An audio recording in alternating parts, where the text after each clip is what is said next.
bella mezcla de diosa y pantera.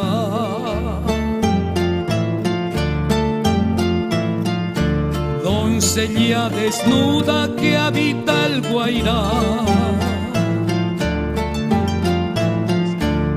arisca romanza curvó sus caderas,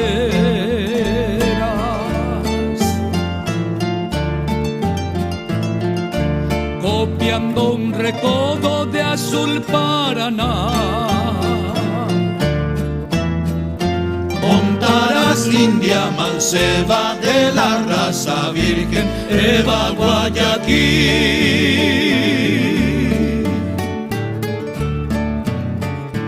de su tribu la flor.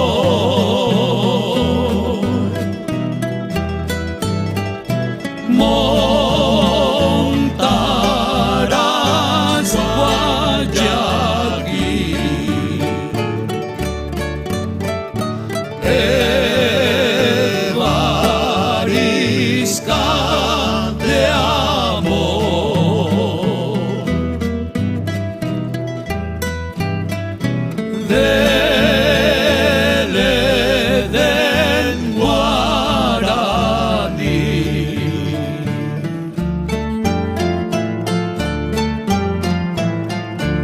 Bravea en las sienes su orgullo de pluma,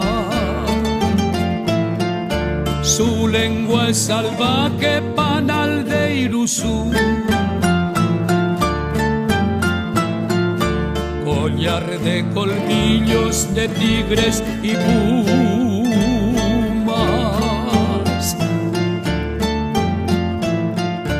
encolla la musa de Bitiruzú. Montarás India manceba de la raza virgen Eva Guayaquil,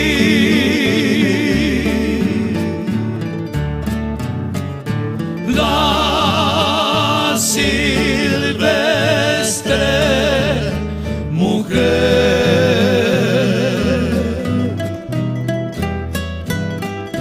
que la selva es su hogar,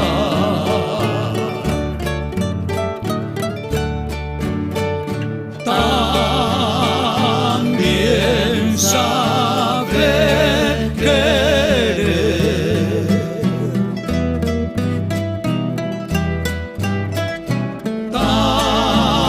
también sabe